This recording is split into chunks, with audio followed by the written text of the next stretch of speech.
Not all yogurt may be good for you. Some brands are loaded with excess fat, sugar, and calories. And here to show us how to make sense of yogurt labels is Keri Glassman, a contributor to Women's Health magazine and our good friend. Good morning, Keri. Good morning. So you say that people just don't know how to choose yogurt. Where do we get tripped up? People get confused with sugar, fat, and probiotics. Sometimes people look for low sugar, but they don't realize they're getting artificial sweeteners. Or they just go for fat-free and they don't realize how much sugar they're getting.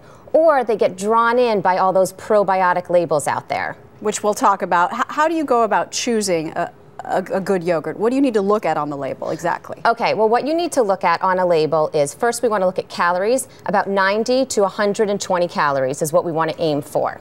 Then when we look at fat, we don't need any calories from fat from yogurt. We need fat in our diet, but not from yogurt. Okay. And then with calcium, we want to get about 200 milligrams. On the label, you'll see that as 20%. So look for at least 20%. And then when it comes to sugar, naturally found in yogurt, you'll get about 12 grams of sugar. That's with no added sugar. So we want to stay as close to that 12 grams as possible. If you have yogurt with fruit in it, make sure to read the ingredient label and see where you're getting your sugar from. You don't want to get it from refined sources like high fructose corn syrup. So if you do have added sugar grams, make sure you're looking for real fruit in the label. And we should say that all yogurts have probiotics. Yes, all yogurts. People think it's only the ones that specifically highlighted that have probiotics. Exactly, and that's where people get all tripped up. All yogurt, according to the FDA, yogurt cannot be called yogurt unless there are these two strains of probiotics. What is that? So probiotics are the good bacteria. Yogurt is bacterial fermented milk with live active cultures. Those live active cultures are the good bacteria that increase the beneficial bacteria in our digestive tract and help boost immunity.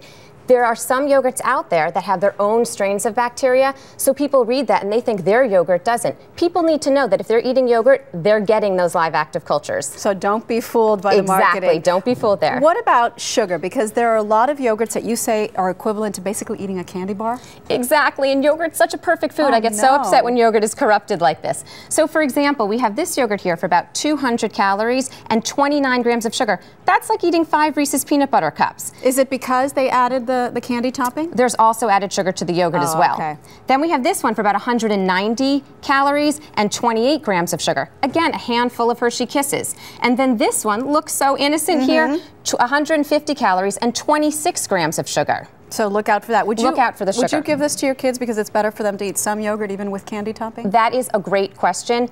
Kids need to get their calcium and protein. It's a great place to get it. Sometimes you have to do it at the risk of getting some sugar in. That's when we need to start kids off with good healthy habits and get that good plain yogurt in with a little bit of added fruit at an early age. So that's what they think is yogurt, and they think this is dessert. Right, and that's the thing. Maybe instead of the crunchies on top, you can add something like fruit and what's a cinnamon, nuts. Exactly. Add some cinnamon for flavor, add fruit for antioxidants and fiber, add your own real fruit, real nuts, and stick to the good, wholesome, pure yogurt of plain, non-fat yogurt, extra protein, calcium. And these are your favorites? These are some of the ones that meet the Keri Glassman? These are some of my favorites right here. Fat-free, plain Greek yogurt also is higher in protein, Greek yogurt, and lower in sugar because it's strained. Or then just plain old non-fat yogurt. Again, add your own nutrients. Does organic make a difference? Organic does make a difference, especially with dairy products, especially if you're giving it to children. You're not going to get hormones, antibiotics, and you're also going to avoid dyes and preservatives. I just learned so much. Good, I'm so glad. Let's go eat our yogurt for breakfast. Let's. Keri Glassman, thank you. For more on healthy yogurt choices, go to our website, earlyshow.cbsnews.com.